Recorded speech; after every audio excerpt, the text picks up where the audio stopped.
Nah, dokter, ketika kita berbicara soal kesehatan ginjal, Mhm. dokter, kan juga ada penyakit ginjal tadi sudah disinggung gagal Ya, ginjal. Selain gagal ginjal, apalagi sih dok yang umum terjadi gitu?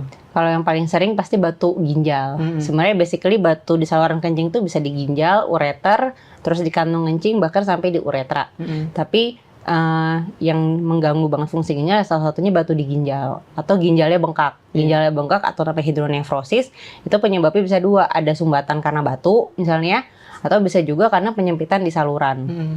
Gitu. Terus habis itu penyakit ginjal yang lain ya bisa juga misalnya ada tumor di ginjal atau misalnya di ginjalnya tuh ada kista gitu. Dokter, berarti itu kan tadi batu itu bisa ada di ginjalnya sendiri atau di tempat lain, itu pada dasarnya sama, dokter? Jadi sebenarnya bisa kalau misalnya batu di saluran atau kita sebut namanya ureter itu biasanya batu yang dari ginjal asalnya terus dia turun. Jadi dia awalnya di ginjal terus pluk dia jatuh Iya. nyumbat si saluran ureter.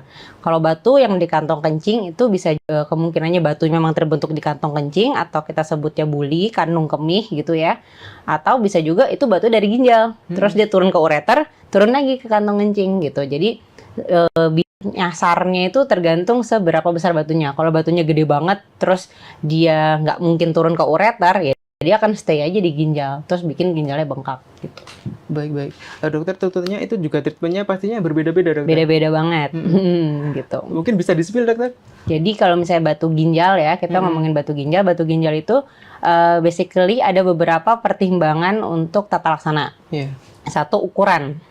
Jadi kita kalau di guideline IAUI atau Ikatan Ahli Urologi Indonesia, basically semua guideline urologi itu sedunia itu sangat jelas ya. Iya. Kita acuannya itu ada EAU, itu European Association of Urology Guideline, ada AUA juga. Tapi basically semua tuh sama. Iya. Jadi satu, ukuran. Jadi kalau misalnya dia ukurannya kurang dari 10 mili, 10 sampai 20 atau lebih dari 20 tuh akan beda-beda treatmentnya. Iya. Gitu. Dan operasi batu ginjal itu kalau misalnya dia lebih dari 2 cm, jadi lebih dari 20 mili, itu kita pertama pilihan paling bagus adalah PCNL atau percutaneous nephrolithotripsy. Jadi itu intinya kita akan bor ginjalnya. Jadi sekarang tuh udah canggih. Jadi kalau zaman dulu mungkin Bapak Ibu atau Mas taunya kalau batu ginjal tuh harus dibelek gitu ya. Ada sayatan besar di badan, tapi sekarang kita udah ada metode yang canggih namanya PCN. Jadi itu kita lukanya cuma 1 cm. Cuma 1 cm di pinggang. Terus nanti alat yang masuk itu kayak spidol snowman. Jadi kayak ada tabung masuk, kita pakai kamera, nanti batunya dihancurkan. Berarti nggak Gitu. perlu bedah besar ya, dokter? Enggak, sekarang udah nggak model-model bedah lagi gitu misalnya. Cuman ya kalau di beberapa tempat yang masih ada fasilitasnya terbatas mungkin harus dibedah gitu. Tapi kalau bisa tadi batu lebih dari 2 cm PCN dulu. Terus habis itu kalau misalnya batunya itu 10 sampai 20 mili, jadi lebih kecil atau dia lebih dari 20 mili tapi nggak terlalu gede-gede banget misalnya, opsi kedua tuh namanya RIRS. RRS tuh atau retrograde intrarenal surgery itu kita pakai kayak alat teropong, tapi alat teropong itu fleksibel. Jadi kan ginjal itu bentuknya kayak begitu masuk terus ada ruangan. Iya, Jadi batunya itu bisa di beberapa ruangan gitu, Mas. Jadi kita dengan itu dia tuh bisa masuk ke ruangan satu, terus ruangan selanjutnya, ruangan lainnya gitu. Jadi dia tuh fleksibel, bisa gerak-gerak gitu. Terus kita ngancurinnya pakai laser.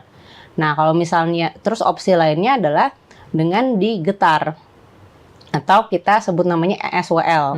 Kalau ESWL itu untuk batu yang kurang dari 10 mili biasanya kita rekomendasikan. Dan kalau itu lebih nggak ada luka, nggak ada sayatan, nggak perlu operasi. Iya. Jadi pasiennya cuma tiduran, terus nanti dia digetar pakai gelombang kejut.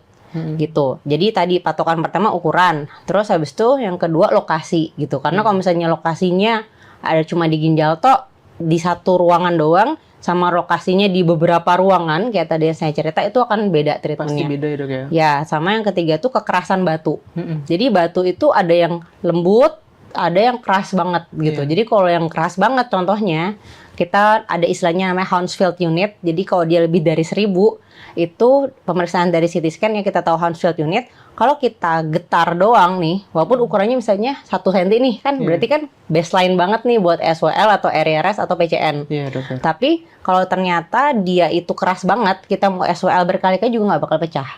Gitu. Jadi tadi ukuran, terus lokasi, kekerasan batu sama jumlah batu. Itu yang akan jadi pertimbangan kita untuk kira-kira pilihan tata laksana apa sih yang paling bagus. Ya. Kalau dia lebih kecil lagi, mungkin kita bisa kasih obat-obat penghancur batu aja. Mungkin dia cuma 5 mili atau 5 sampai 10 mili kecil. Nah, biasanya kita kasih obat-obat penghancur batu. Jadi emang keluar dokter berarti. bisa gitu dengan minum banyak gitu. Misalnya batu cuma 3 mili. Iya. Kita nggak mungkin akan tawarin operasi gitu ya, karena kan terlalu invasif gitu. Padahal basically harusnya dia bisa keluar sendiri gitu, karena ukuran saluran ureter tuh 5 sampai 7 mili. Jadi secara logika kalau batu-batu kurang dari 5 mili itu bisa keluar sendiri dengan minum banyak dan dikasih obat penghancur batu gitu. Mungkin informasi baru juga ya, ternyata nggak semua masalah ginjal itu membutuhkan tindakan invasif ya dokter ya.